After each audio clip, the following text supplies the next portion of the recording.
Hello बच्चों, क्या हाल चाल, कैसे चल रही है पढ़ाई। तो आज के इस वीडियो में मैं सॉल्व करने वाला हूँ IIT JEE 2012 paper 2। Paper start करने से पहले मैं इतनी बातें बता देता हूँ कि जो भी IIT JEE या फिर JEE एडवांस जो आज के ज़माने में बोला जाता है, इसका जो पेपर होता है वो JEE मेंस से बहुत ही अलग टाइप का होता है। ठीक है, इसमें कॉन्सेप्ट पे बहुत ही ज़्यादा ध्यान दिया जाता है और कितनी बार जो क्वेश्चन आते हैं वो मल्टीपल कॉन्सेप्ट बेस्ड आते हैं। तो मैं जब पेपर सॉल्व करूंगा तो सबसे पहले तुम्हें लाइन ऑफ थिंकिंग बताऊंगा कि किस तरीके से इस क्वेश्चन को सोचना चाहिए था। उसके बाद मैं उसमें जो भी कॉन्सेप्ट्स यूज हो रहे हैं वो सारे सॉल्व करते करते मैं बताऊंगा। तो इस वीडियो से तुम्हें बहुत ही ज़्यादा फ़ायदा होने वाला है। बहुत सारे कॉन्सेप्ट जो तुम्हारे छूट चुके हैं या फिर तुम भूल चुके हो वो भी तुम्हें जानने को मिलेंगे और तुम्हें बहुत ही अलग अलग टाइप के एक्सपीरियंस मिलेंगे जो तुम IIT JEE के पेपर सॉल्व करते वक्त देखोगे। चलो स्टार्ट करते हैं। सेक्शन 1 में हमारे पास है single correct type question. Single correct में बेसिकली क्या होता है, सिर्फ एक ही ऑप्शन करेक्ट होते हैं। अब इसमें टोटल 8 मल्टीपल चॉइस क्वेश्चन है। Multiple choice question is basically single correct type. तो स्टार्ट करते हैं विदाउट टाइम वेस्ट किए। Question number 41। क्वेश्चन नंबर 41 जैसे ही हमने क्वेश्चन को पढ़ा ये समझ में आ गया कि ये वेक्टर्स एंड 3D का क्वेश्चन है। अब क्वेश्चन पढ़ोगे तो तुम्हें लगेगा कि ये जो क्वेश्चन है ये मतलब प्योर NCERT में भी इस तरीके का लाइन लिखा जाता है, तो इसको मैं इजी कैटेगरी में रख रहा हूँ। जैसे ही क्वेश्चन पढ़ा तुमने कि हमें एक प्लेन का इक्वेशन चाहिए जो पास कर रही है दो प्लेन के लाइन ऑफ इंटरसेक्शन से। बताओ, एक ऐसा प्लेन जो पास कर रहा है दो प्लेन के लाइन ऑफ इंटरसेक्शन से, उसका इक्वेशन क्या होता है। सबको पता होगा, फैमिली ऑफ प्लेन्स यूज होने वाला है। अगर मेरे पास एक प्लेन ऐसा है, दूसरा प्लेन ऐसा है, that is P1 is equal to 0, दूसरा है P2 इज इक्वल टू 0, तो हमारा जो थर्ड प्लेन होगा that is passing through the line of intersection of this two plane is P1 plus lambda P2 is equal to 0। अच्छा, तो सबसे पहले मेरा काम क्या होगा कि P1 plus lambda P2 is equal to 0, तो लिख लो कि मेरा इक्वेशन ऑफ प्लेन तो वही होने वाला है। अब उसके बाद लैम्डा निकालने के लिए जरूर एक ना एक कंडीशन गिवन होगा। तो यहाँ पे भी वो कंडीशन गिवन है कि हमारा जो प्लेन आएगा वो वाला, उसका डिस्टेंस 3,1,-1 से 2/√3 है। ओके, सिंपल हो गया। मतलब लाइन ऑफ थिंकिंग तो बहुत ही सिंपल है। और जो भी NCERT या फिर JEE मेंस लेवल का भी क्वेश्चन सॉल्व करे होंगे, ये क्वेश्चन बहुत ही स्टेप वाइज सॉल्व कर सकते हो। तुम्हें प्रोसेस पता है, बस हो सकता है कैलकुलेशन थोड़ा लेंदी हो, ये सारी बातें हो सकती है। ठीक है, तो चलो देखते हैं। P1 plus lambda P2, P1 जब लिखोगे तो वो क्या लिखोगे, x plus 2y plus 3z minus 2, that is P1 plus lambda times x minus y plus z minus 3 is equal to 0। अच्छा, यहाँ पे बहुत बार क्या है, बेवकूफ़ बनाने के लिए ये इज इक्वल टू समथिंग दे देते हैं, लेकिन मुझे P1 इज इक्वल टू 0 के फॉर्म में लाना पड़ेगा प्लेन। तो मैं क्या करूँगा, -2 इज इक्वल टू 0 लिख दूंगा। सिमिलरली -3 इज इक्वल टू 0 लिख दूंगा। अब बोलूँगा P1 plus lambda P2 is equal to 0। चलो मैंने ये कंडीशन लगा दिया। दिस मीन्स अपना प्लेन तो ये वाला है, लेकिन इस वाले प्लेन का डिस्टेंस निकालने के लिए पहले इसको स्टैंडर्ड फॉर्म में रिड्यूस कर देते हैं। जब स्टैंडर्ड फॉर्म में रिड्यूस करेंगे तो x का कोएफिशिएंट आएगा इधर से 1, उधर से लैम्डा। इसी तरीके से y का कोएफिशिएंट आएगा 2 माइनस लैम्डा, z का कोएफिशिएंट आएगा 3 plus lambda, minus 2 plus 3 lambda is equal to 0। ये मेरा प्लेन का इक्वेशन है। Something ax plus by plus c z plus d is equal to 0 के फॉर्म में। अब इसका डिस्टेंस 3,1,-1 से निकालना है मुझे। तो सबको ये डिस्टेंस फार्मूला तो पता ही होगा। डिस्टेंस फार्मूला क्या होता है, इसी पॉइंट को डायरेक्टली प्लेन में रख दो। That is 3 into 1 plus lambda plus 2 minus lambda minus 3 plus lambda minus 2 plus 3 lambda. ठीक है, divided by root over a square plus b square plus c square, that is 1 plus lambda का whole square plus 2 minus lambda का whole square plus 3 plus lambda का whole square का modulus is equal to given है 2/√3। Simple. Okay, तो यहाँ से मेरे पास क्या आ जाएगा, लैम्डा आ जाएगा, और लैम्डा आ गया तो क्या हो जाएगा, प्लेन आ जाएगा। अच्छा, लैम्डा कैलकुलेट करते हैं।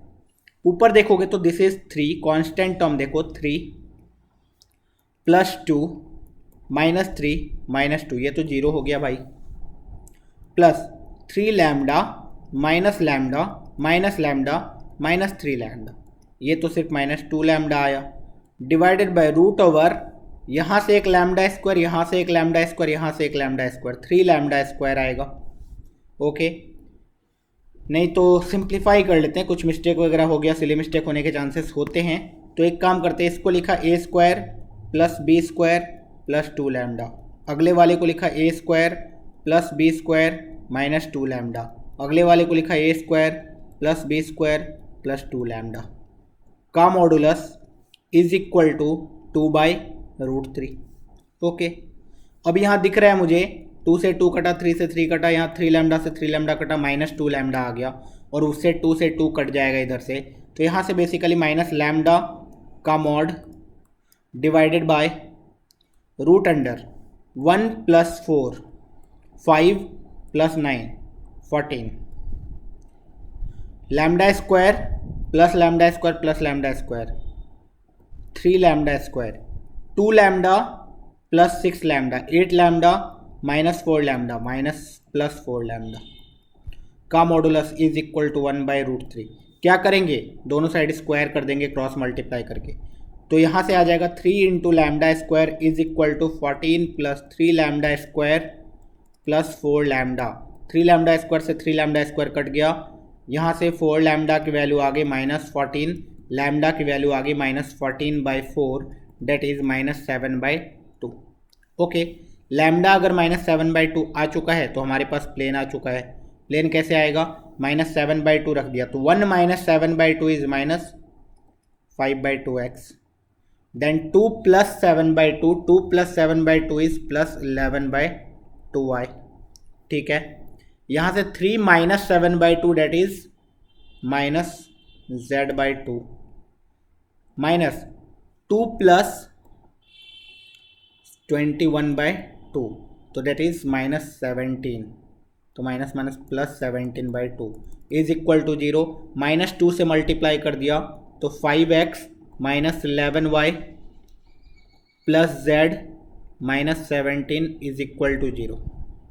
5x - 11y के वाला ऑप्शन सही है। ठीक है, तो ये सिंपल क्वेश्चन था, बहुत ही आसानी से हमने सॉल्व कर लिया, इसको बोलते हैं इजी कैटेगरी का क्वेश्चन।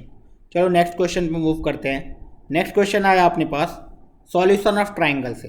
हो सकता है बहुत बच्चे सॉल्यूशन ऑफ ट्राइंगल से डरते हैं, ठीक है, क्योंकि ये क्या होता है मैक्सिमम कोचिंग में लास्ट में पढ़ाया जाता है और बहुत सारे फॉर्मूले होने की वजह से बच्चे इसको छोड़ भी देते हैं। तो तुम्हें ये रिकमेंड किया जाता है कि कम से कम sine rule, cosine rule, projection formula and tan का हाफ एंगल वाला फार्मूला याद रखो।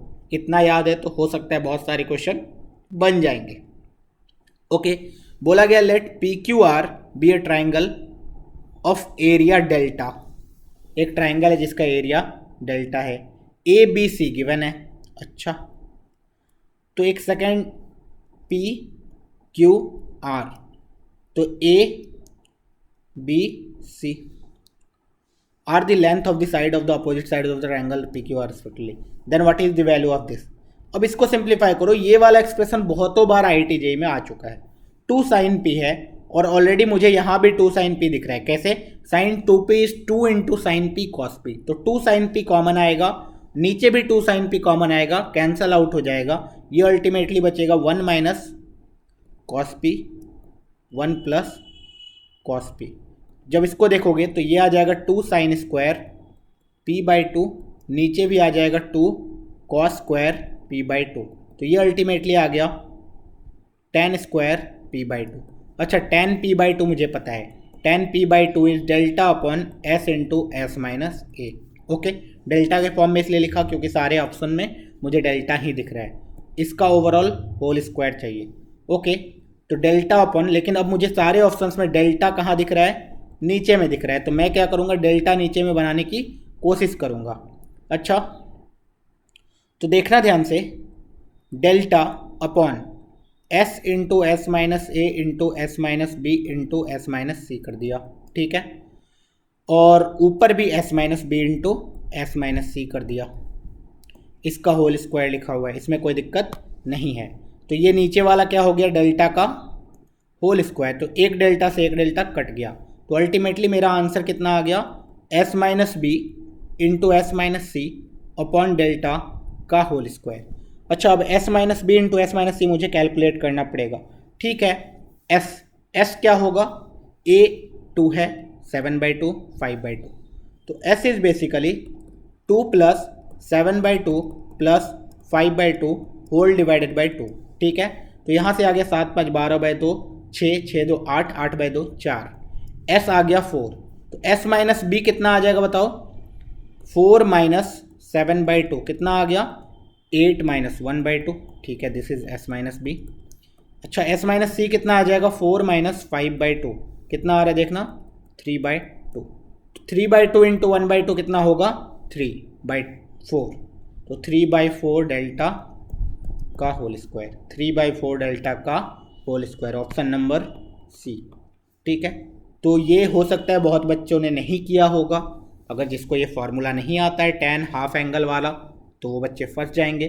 लेकिन मैं ये रिकमेंड करता हूँ कि कम से कम क्या करो एसओटी में, sine rule, cosine rule, tan का हाफ एंगल वाला फार्मूला, और अगर कॉस साइन का भी हाफ एंगल वाला फार्मूला याद है तो वो तो याद रख लो। उसके बाद आर का फार्मूला याद रखो, डेल्टा अपॉन एस वाला।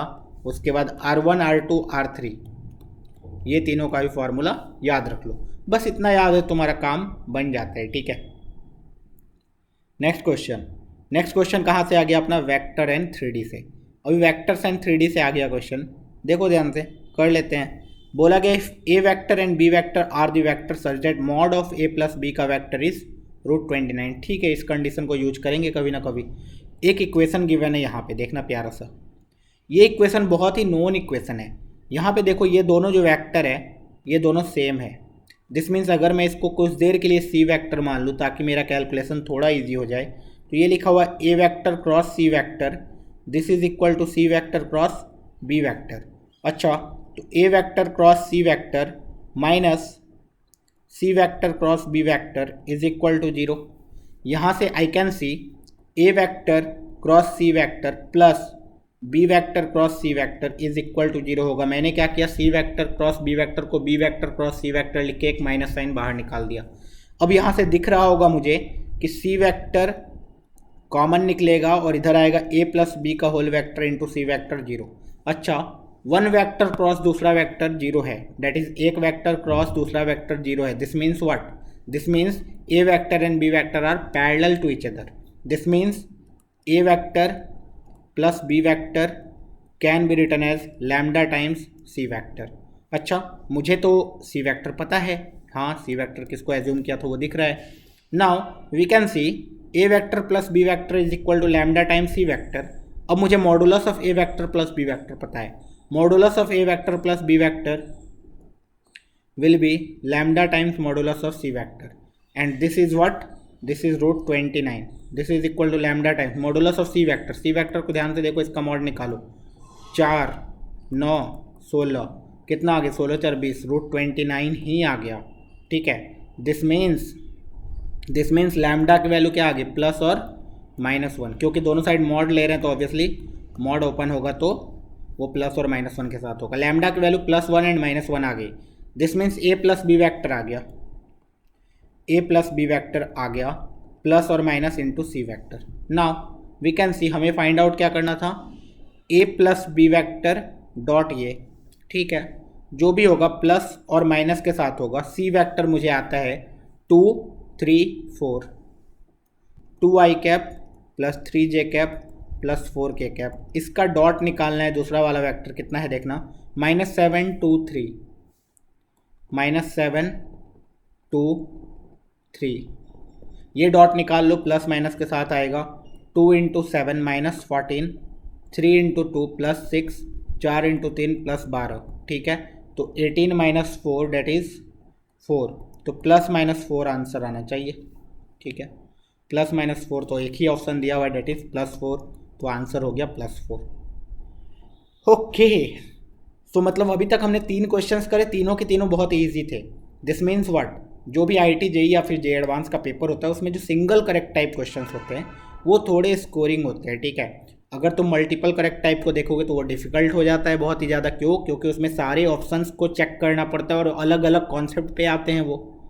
उसके बाद अगर तुम इंटीजर को देखोगे तो वो बहुत ज़्यादा डिफिकल्ट तो नहीं होता है, लेकिन क्या होता है, मॉडरेट लेवल का होता है। ना ज़्यादा इजी ना ज़्यादा डिफ़िकल्ट। उसमें आंसर्स भी नहीं पता होते हैं तो उसमें क्या होता है, गलत होने के चांसेस बहुत ज़्यादा होते हैं।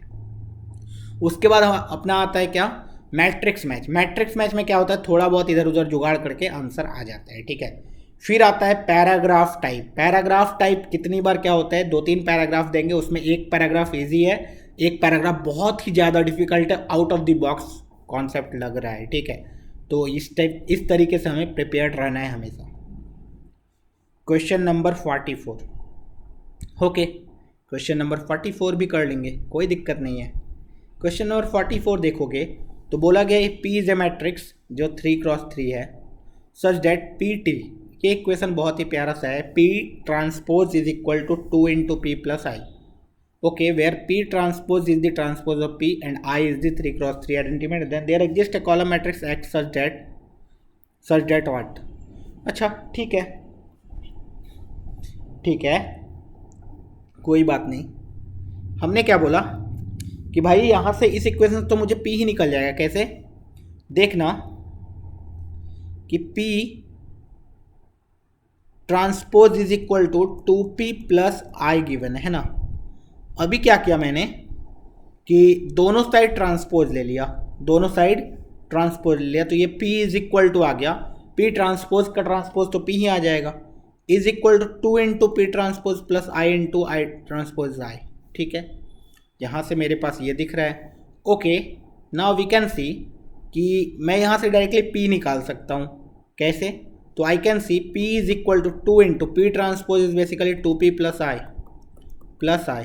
देखो यहाँ ध्यान से, यहाँ से P इज इक्वल टू आ गया 4P plus 2I plus I that is 3I, ठीक है। तो यहाँ से आई कैन सी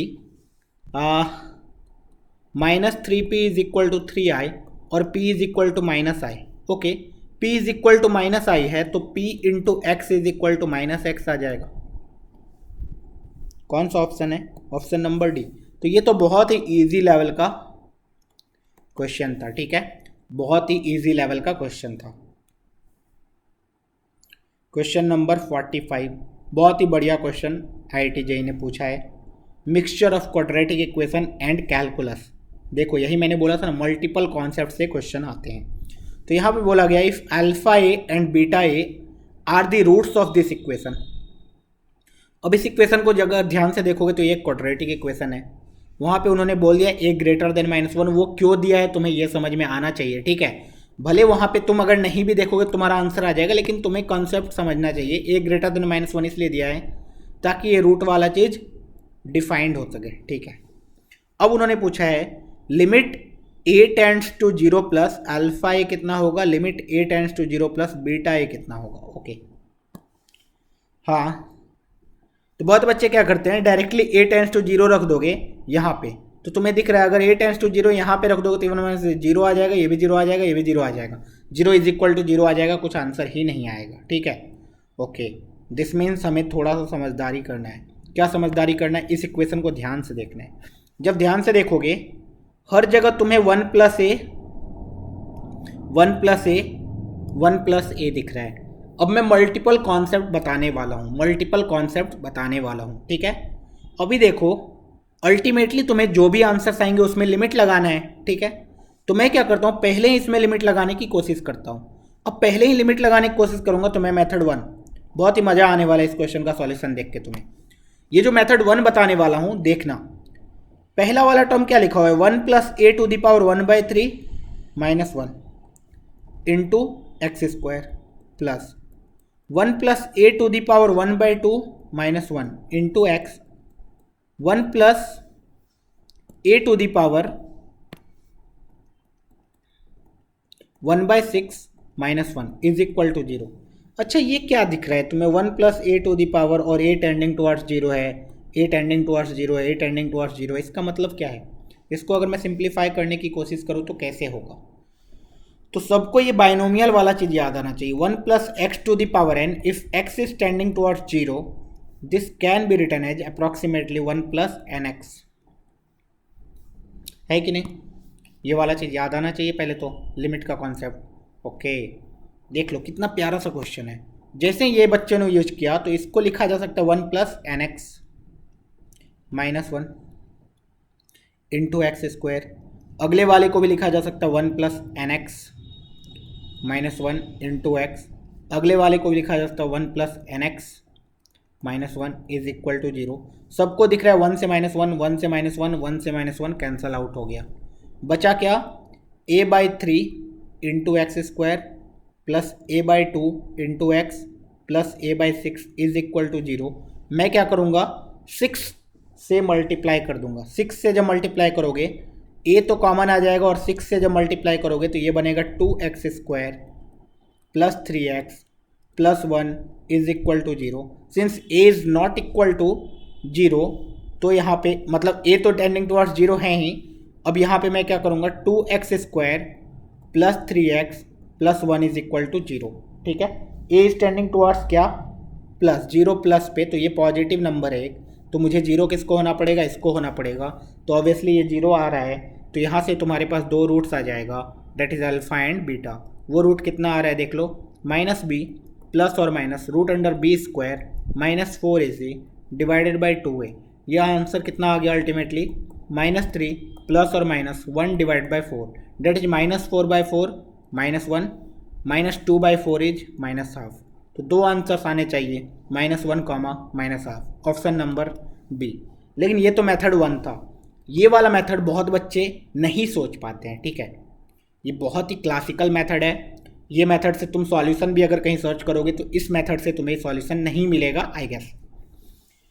अच्छा, नेक्स्ट जो मेथड है वो प्यारा सा है, वो बच्चे सोच सकते हैं ना।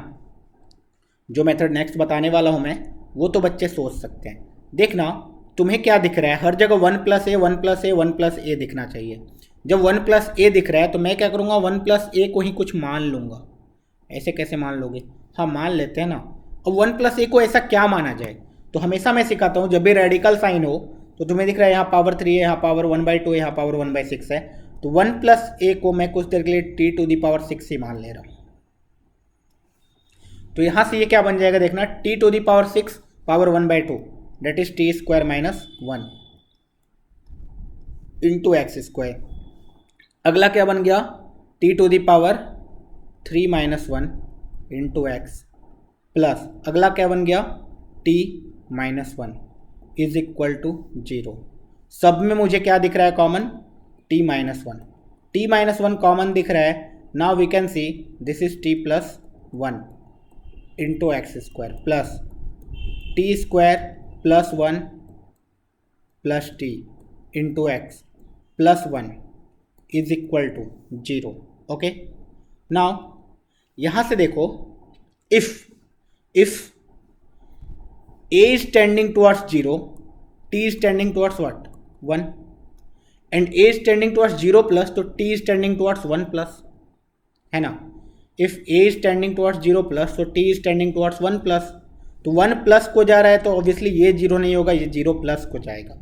ये 0 प्लस को जाएगा तो 0 कौन होगा? ये होगा। अब यहाँ पे देखो, ये तो 2 को जाएगा तो ये दिस इज 2², ये तो 3 को जाएगा दिस इज 3x, ये 1 को जाएगा 1 इज इक्वल टू 0। फिर से क्या मेरे पास सेम इक्वेशन आ गया? हाँ सर, तो x की वैल्यू क्या क्या आएगी?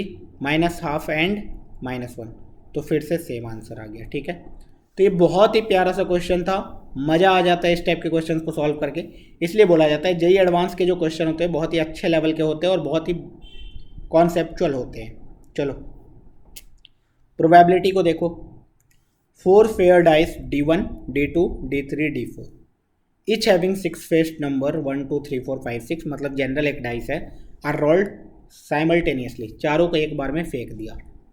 The probability that D4 shows a number appearing on D1, D2 and D3। Okay, क्या प्रोबेबिलिटी है D4 वो वाला नंबर शो करेगा जो कम से कम एक पे आया होगा D1, D2, D3 पे। ठीक है, तो देखना बेसिकली ये हो गया कि D4 पे जो नंबर आएगा वो D1, D2, D3 किसी एक में तो आएगा ही। ठीक है, तो ऐसा हो सकता है कि D4 पे जो नंबर आया, D4 पे जो नंबर आया वो एग्जैक्टली एक ही पे आया, exactly 1 out of D1, D2 and D3 have number appearing on D4, ये कंडीशन हो सकता है। या फिर ऐसा भी कंडीशन हो सकता है कि एग्जैक्टली दो पे आया सेम चीज, या फिर एग्जैक्टली तीनों पे आ गया सेम चीज। सारी पॉसिबिलिटी, इससे ज़्यादा पॉसिबिलिटी है ही नहीं, ठीक है। तो एग्जैक्टली एक पे आया होगा। दिस मीन्स सबसे पहली बात कि D4 पे आया कौन, एग्जैक्टली एक पे आया होगा। इस केस को मैं देख रहा हूँ, तो चलो एक एक करके लिख लेते हैं। मैं क्या करता हूँ, पॉसिबल केस लिख रहा हूँ, क्योंकि टोटल नंबर ऑफ केस तो लिखना बहुत ही ईजी है। तो पॉसिबल केस को देखोगे तो एग्जैक्टली एक नंबर कोई भी तो D4 पे आएगा ना। कौन आएगा, 6 में से कोई एक आएगा। अच्छा, 6 में से कोई एक आ चुका है, सपोज 1 आ चुका है, सपोज कुछ देर के लिए 1 आ चुका है, तो 1 कितने पे आना चाहिए, इन 3 में से किसी एक पे। तो इन 3 में से किसी एक पे 1 आ जाएगा। अब बचा कितना, 2। उस 2 के पास कितने ऑप्शंस हैं, तो D2 के पास भी 5 ऑप्शंस हैं, D3 के पास भी 5 ऑप्शंस हैं। या फिर 2 पे आए अगर, तो फिर से कौन आएगा, 3 में से किस 2 पे आएगा, बाकी एक के लिए पास क्या है, 5 ऑप्शन। उसके बाद क्या है, फिर से कौन आएगा, 3 में से तीनों पे आ जाएगा, बाकी किसी के पास ऑप्शन ही नहीं है, ठीक है। मतलब ये टोटल पॉसिबिलिटी है, सॉरी जो भी हमारा फेवरेबल है। एंड टोटल पॉसिबिलिटी क्या होगा, इसके पास भी 6 ऑप्शन, इसके पास भी 6 ऑप्शन, इसके पास भी 6 ऑप्शन, इसके पास भी 6 ऑप्शन, तो 6 to the power 4। Okay, simplify कर लेंगे। दिख रहा है 61 61 61 कटेगा, यहाँ एक कट जाएगा, 6 क्यूब आ जाएगा, ठीक है। ऊपर देखते हैं क्या आ रहा है, दिस इज 25, दिस इज 3, तो 75 plus this is 5 into 3 that is 15 plus this is 1 divided by 6 cube that is 216। ये कितना आ रहा है देख लो, 91 divided by 216। Option number A. Simple है, ज़्यादा कुछ दिमाग लगाने का था नहीं। Okay, next question, integral. ये इंटीग्रल भी बहुत सिंपल है, -π/2 से π/2 चाहिए। जैसे ही ये समझ में आता है, तुम डायरेक्टली -a to a वाला प्रॉपर्टी लगाओगे, नहीं तो क्या करोगे, Kings rule is always welcome, है ना। कुछ नहीं पता होता है इंडेफिनिट इंटीग्रेशन में, सो किंग्स रूल तो हमेशा लगा सकते हैं, ठीक है। देखो अब मैं क्या करता हूँ, डायरेक्टली -a to a वाला प्रॉपर्टी लगा देता हूँ। जब -a to a वाला प्रॉपर्टी क्या बोला जाता है देखना, -a to a वाले प्रॉपर्टी में बोला जाता है 0 to a f of x that is x square plus ln pi plus x divided by pi minus x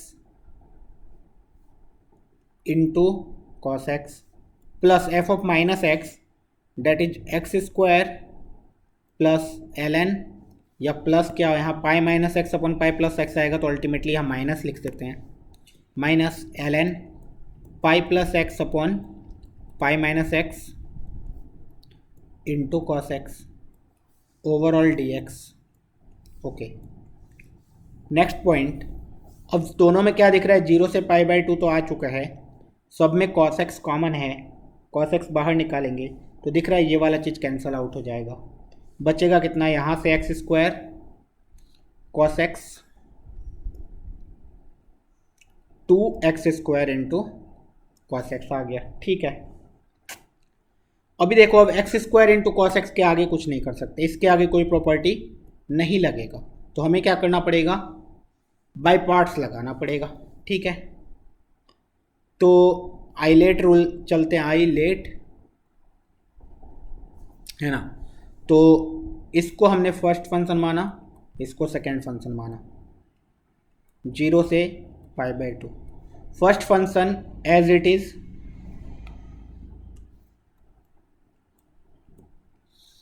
integration of cos x is sin x minus first function का differentiation 2 into x into sine x.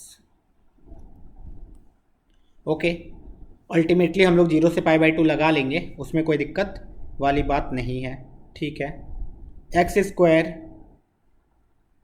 Into sine x minus 2। अब इसमें by parts अलग से लगेगा। First function as it is sine x का integration cos x with negative sine minus first function का differentiation 1 sine x का integration is minus cos x and minus cos x का integration is sine x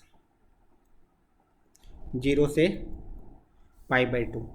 okay, अब 0 से pi by 2 लगा दो भाई। Pi by 2 रखो 2 पाई स्क्वायर बाय 4 ये 1 माइनस 2 पाई बाई 2 रखने पे ये 0 sine pi by 2 1।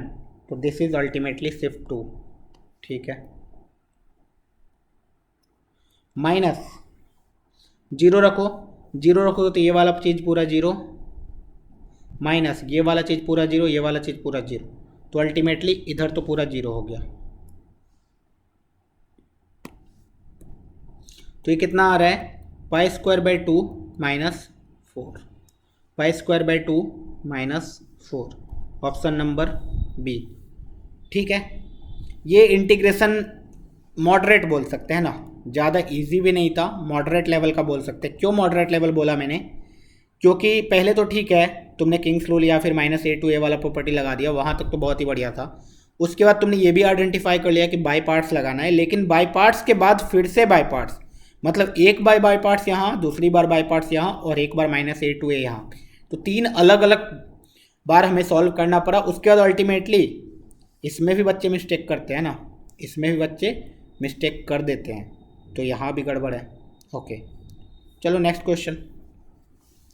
Late a1 a2 a3 be in harmonic progression with a1 is equal to 5 a20 is equal to 25 then the least positive integer n for which an less than 0। ठीक है, इस type के question तो मतलब class वगैरह में कराते हैं ना। क्या बोला गया? a1 a2 a3 सारे के सारे HP में है, तो obviously 1 upon a1 1 upon a2 1 upon a3 ये सारे के सारे किस में होंगे? AP में होंगे। तो 1 upon a20 is basically 20th term. 20th term क्या होगा? t a1 plus n minus 1 that is 19 into d. D is AP का d। ओके, तो 1 upon 25 is equal to 1 upon 5 plus 19d। ओके, तो 19d की वैल्यू कितनी आ गई?